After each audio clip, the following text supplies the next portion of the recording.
Hello ladies and gentlemen, and welcome back to the channel. I'm Adam Wolf, and today we've got a reaction for you. It's not a trailer per se, it's actually a showcasing from Star Citizen on the StarEngine. Now apparently this engine actually had its name, you know, prior to even the release of Star Citizen.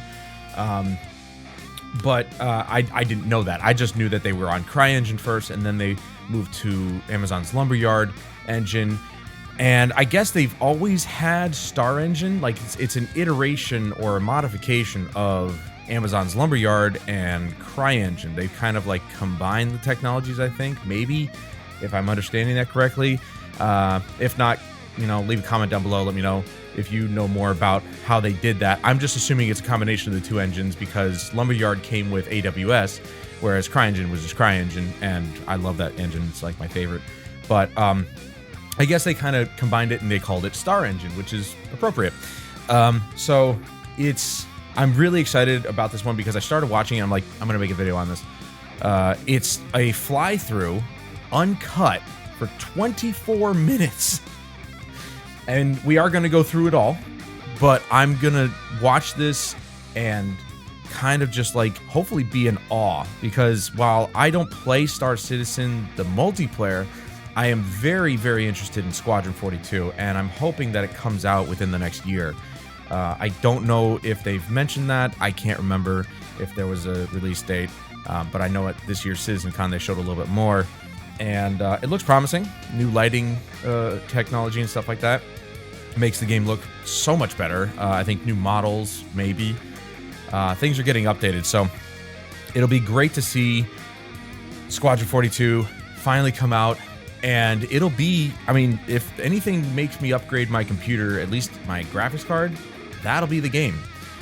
So, you know, we'll see what happens, but also make sure you grab yourself a drink. I am drinking this new G Fuel that I pre-ordered that I don't remember that I pre-ordered.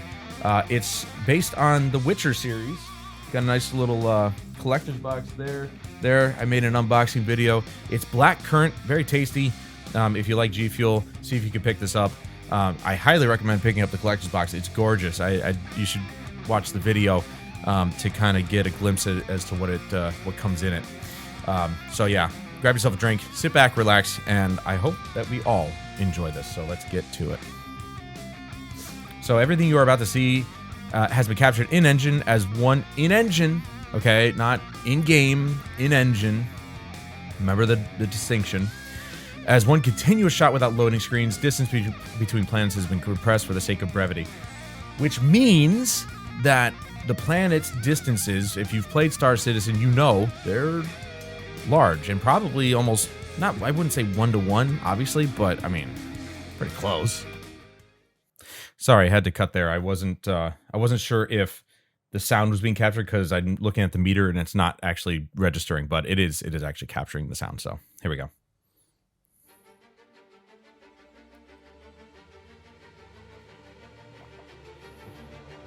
There it is. I should just trust my technology, which I don't.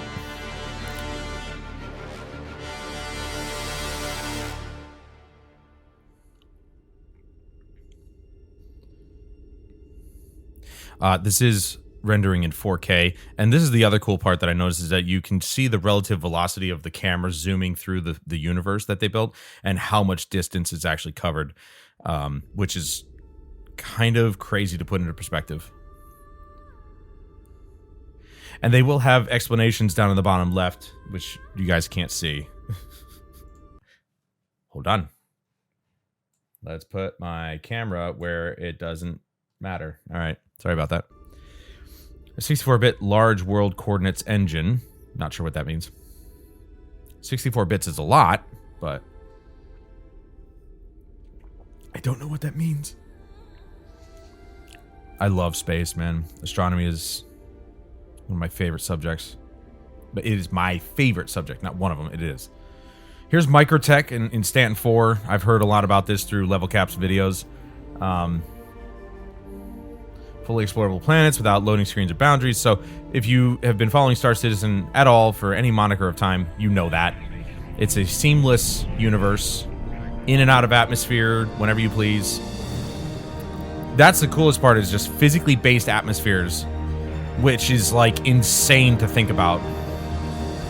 And that's where the server meshing technology is going to come into play, where all this can kind of load seamlessly without having, hopefully, too much trouble. You see planet surface generation on client and server at different levels of detail, so the client will handle some things, the server will handle others. New Babbage, I've heard of, yeah, so this is like one of their main planet hubs.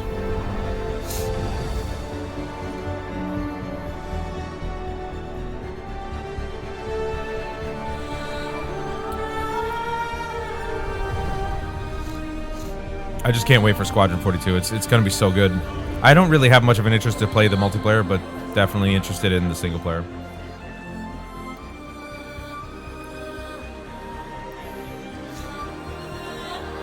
I genuinely hope they can figure out the server meshing side of things. They already have. They've demonstrated it. Now they just need to refine it, and hopefully they can do it to a point where it's just like you wouldn't know. A physicalized frozen ocean. That whole thing is frozen. That's cool.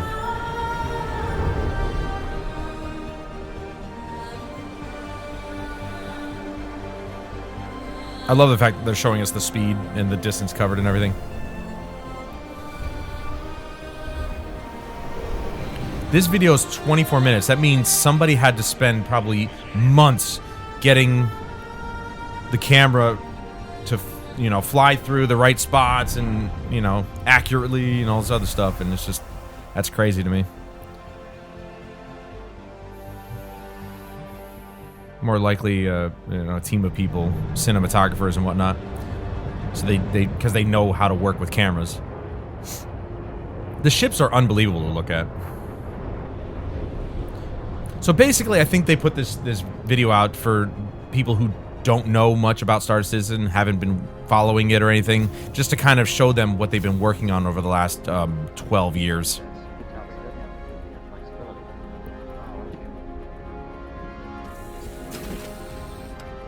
I would say 13 years because, from my understanding, Chris Roberts started working on it in like 2010. He started conceptualizing the game and everything. Real-time biome generation. Now that's cool.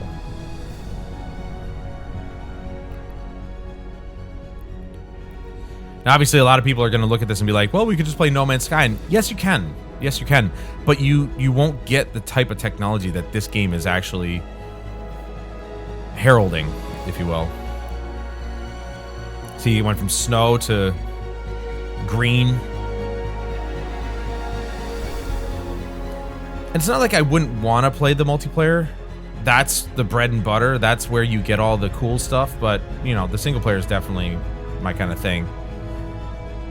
You know, you get a good story, and I mean, the game looks absolutely stunning, so that'll be an amazing experience. But Star Citizen, the multiplayer, it's like EVE Online or any kind of really humongous MMO.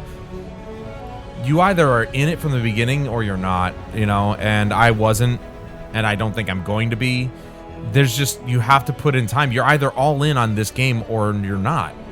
This is not a game, I don't feel like it is a game where integrated into the atmosphere. Nice. So I wonder if that means ground fog will just kind of happen naturally. I just don't feel like this is a game where you can just hop in and hop out whenever you want. I mean, you can, but you're not going to be able to accomplish much. Like, say you play an hour a day, that's not really any kind of time here. So it's kind of, it's one of those multiplayer games where you're either in it or you're not. Terrain modification and object distribution.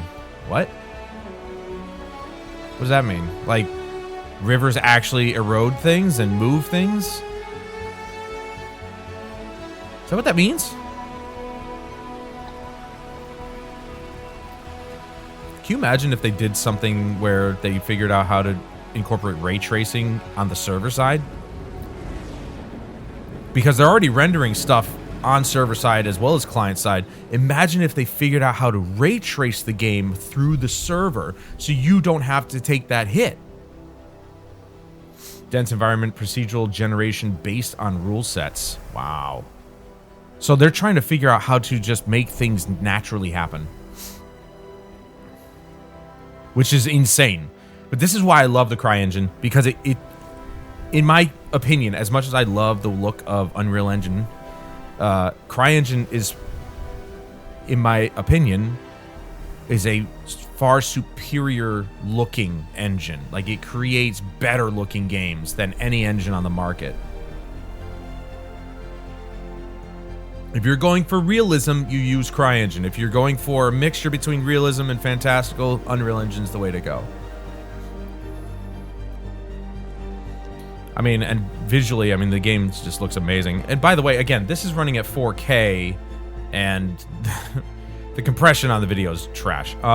Dynamic planetary winds, driving physics simulation. That's cool.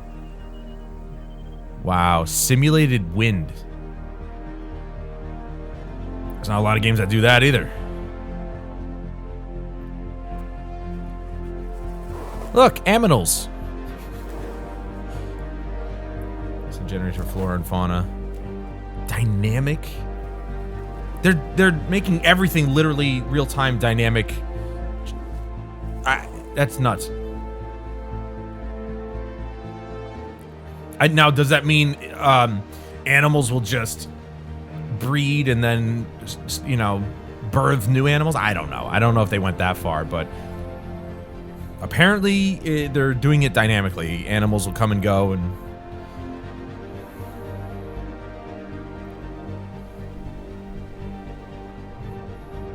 this is sick. This is sick. Ah, I saw the ghosting. Ah, God. I can't stop seeing that crap in games. I can't now. I don't know what anti-aliasing they're using. I imagine it's some sort of temporal solution. I hate it. I hate temporal anti-aliasing unless it's done to perfection.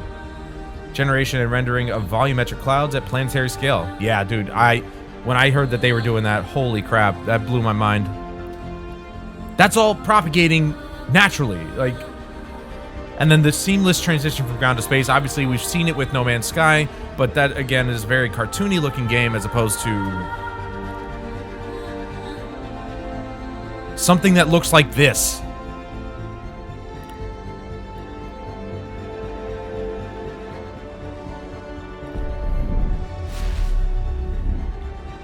Wormhole. Whoa! Look at the velocity. 1.3, 1.4, 1.5 billion meters per second. Oof. Which is faster than light. I think I've heard of Yella. I think Level Cap has mentioned that before. Yeah. Real-time large-scale asteroid belt generation and rendering. Real-time. And with server meshing, that means, I think, if you destroy some asteroids, they'll stay destroyed. Space-based points of interest, great. So, like, that's pretty cool. Space station that's kind of created its own, like, asteroid camouflage. Now, would I love to spend my hours in this universe? Yes.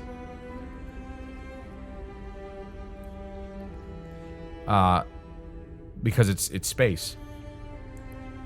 Real day and night cycle based on planet rotation. Oh, that's so sick. I would, but my problem is that I like so many different games, and that would be very difficult for me. Because I am not of the mind... Of course they'd be volumetric. Because everything is. I am not of the mind of, like, a lot of other YouTubers where they base their entire channel on just one thing. That's why I made the name change. I'm not Gamers Platform anymore. I'm Full Spectrum Studios, because I want to have that option to open myself up to other things, not just other games, other genres, but also other mediums like music and, well, in my channel's case, audiobooks that are based on video games. By the way, if you haven't checked out my audiobook series, we're starting with Mass Effect. I hope you enjoy it. My voice acting I need to work on it, but it's something I've always wanted to do, and so, you know, that is my attempt. So, you know, but still, the stories are good. And I hope you guys check it out, and I hope you enjoy.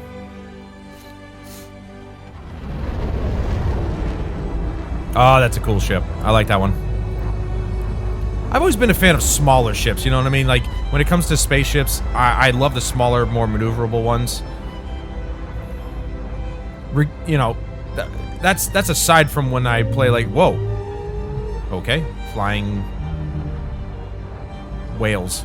That's different from when I play, like, a fantasy game or an RPG where I want to be the tank, you know, the big dude. When it comes to ships, I don't really like to fly big ships because they're just not as maneuverable and not as fun to fly. But I love the idea of just massive frigates and multiple real players using that frigate to the best that they can, you know, using it to its fullest. I love that transition. You go from daylight into darkness.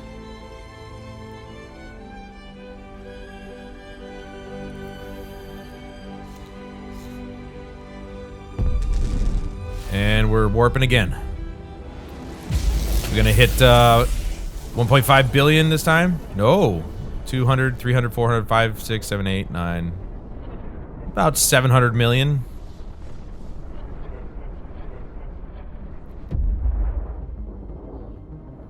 Multi-scale volumetric space-scaping. I mean, just look at the scale of how small this station is compared to this cloud of dust in space.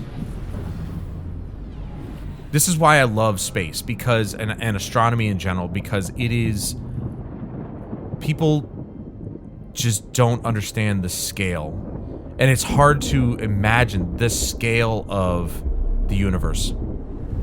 That's why I love it so much, because it just is unbelievable. Whoa! Immediately jumped up to 70, 80 billion, 90 billion. Oof, that's fast, dude. But hey, if we want, there's the Pyro system. This one just came out. Pyro, I guess, was in the works for quite a few years, and they finally just released it in, like, the test server or something like that. We've already traveled 1.2 billion kilometers, which is nuts.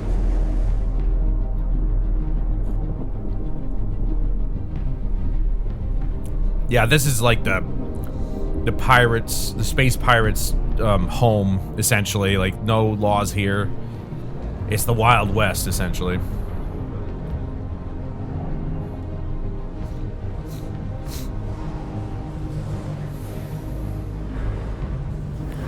You know, people can give Chris Roberts a lot of crap for taking a long time and basically creating a meme out of this game, but to create a game on this scale, we're always talking about how games are too short, or they're not taking enough time to make them and stuff like that, and this guy has literally done just that. He has taken his time, and I'm not justifying him releasing...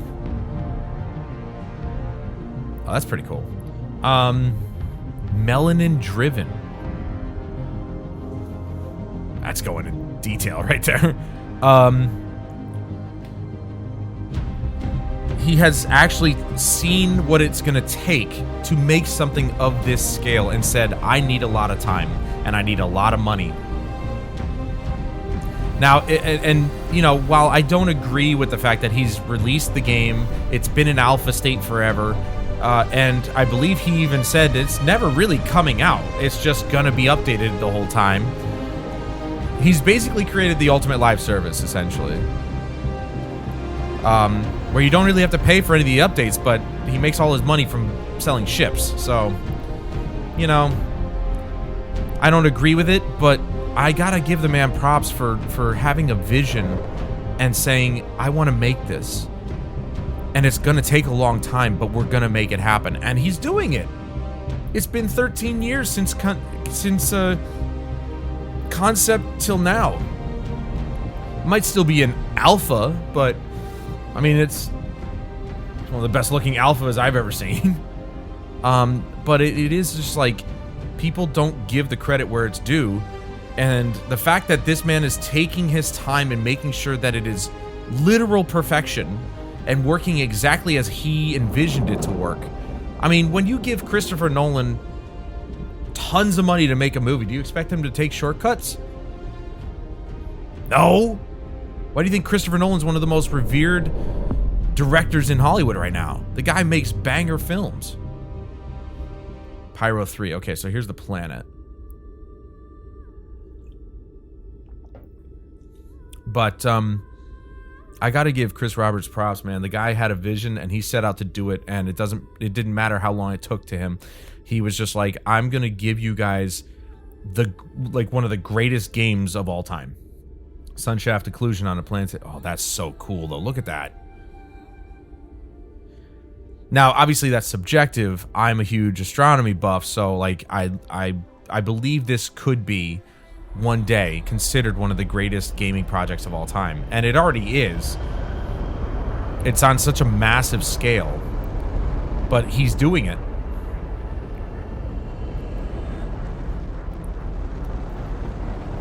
And I don't think people give him enough credit for, you know, being the visionary that he is, I suppose, if you want to give him a title.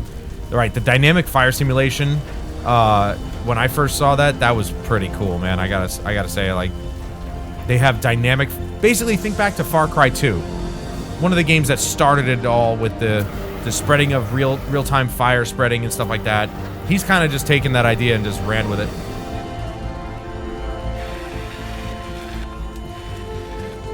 That one chick down in the hallway, she was about to get engulfed.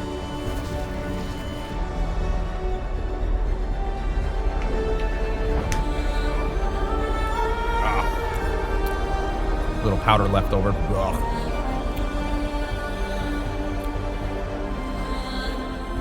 Love the music, too. I don't know if this is, like, custom music for the game or not, but I like it. Space has always been the most fascinating thing to me, and I can't get enough of it. Now, that being said, you'd think I would actually have more videos on space-based things, but I don't. Volumetric shadows from clouds and atmosphere. That's sick. Volumetrics are a really good technology. I don't think they're utilized enough properly in this day and age, and it's nice to see that he's taken it to a literal planetary scale.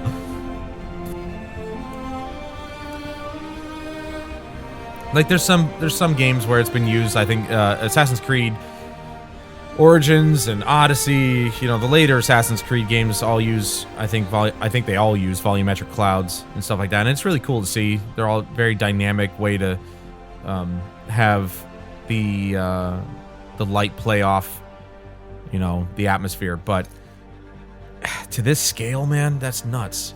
And again, that might all be calculated server side, so it takes a lot of the stress off of the players and off the client side.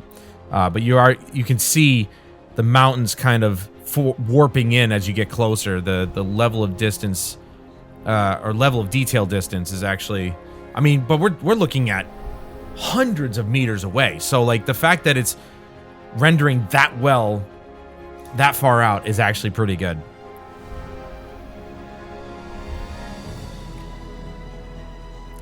And keep in mind, we haven't cut yet. This is an entirely one-shot deal.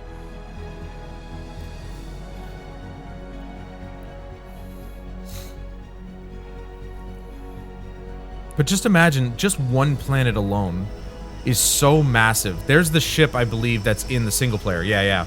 That's the ship that I'm going to probably stick with, to be honest. Water simulation. Nice.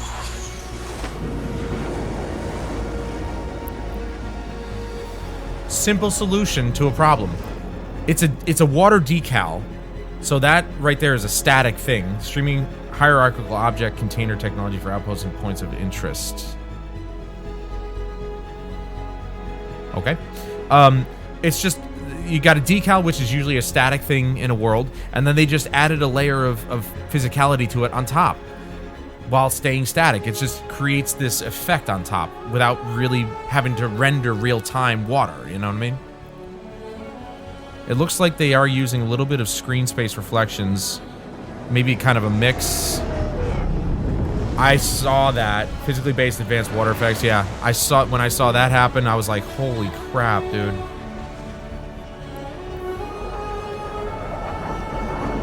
But I believe there is some level of screen space reflections, maybe mixed in with cube maps. I can't speak to confidence with that, but I think I'm seeing some screen space reflections, which I'm not a fan of, but if it's done well enough, then, you know, maybe if it's combined with cube maps, then real-time destruction, that's at the server level right there. This is a big deal. This was a huge thing for this game.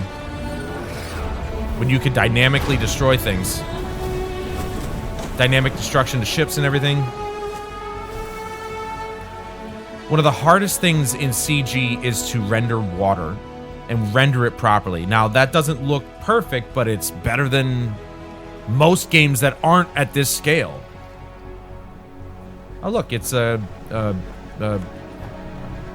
Cal. It's Cal Kestis. Dynamic sweat and tears. What's he crying for? My home. They blew up my home.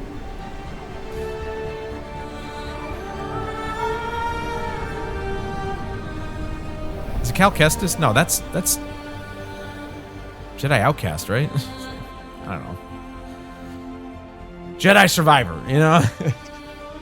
Jedi Fallen Order, that guy. I know his name's Cal. I think his last name's Kestis. I don't know. There've been a lot of Cals in Star Wars. Look at that. Look at the light shafts. That is so cool. Ooh, is that it? Look at that. Beautiful logo. Love it. Very Star Trek-y. You know what I mean? Very Star Trek-y. That's sick. That's sick. I love it. I love it. That was the coolest thing ever, man. Just to see that one continuous shot, billions of kilometers. And again, that was compressed. That wasn't even like, that's for, they said it was compressed in terms of distances, which is insane to think about. They went billions of kilometers in a compressed environment. Crazy. It's crazy. That was beautiful. That looks really good. I like the fact that they've created their own engine for this. We don't have enough unique engines in this industry. Everybody's using Unreal or Unity or CryEngine or whatever. But it's nice to see that he not only put most of his money towards making the game, but he also put probably a large majority of it in developing his own engine to do what he wanted to do, which is great. And that's why you make your own game engine, because it allows you the creative freedom to make exactly what you're trying to make. So it's great to see that they have their own engine put together. I didn't know it was called StarEngine. I didn't know it's been called that since the beginning, but there it is. That was Star Citizen in a continuous one-shot fly-through over billions of kilometers throughout the universe. To show off some of their systems and what they've been working on over the last decade or more. I'm impressed.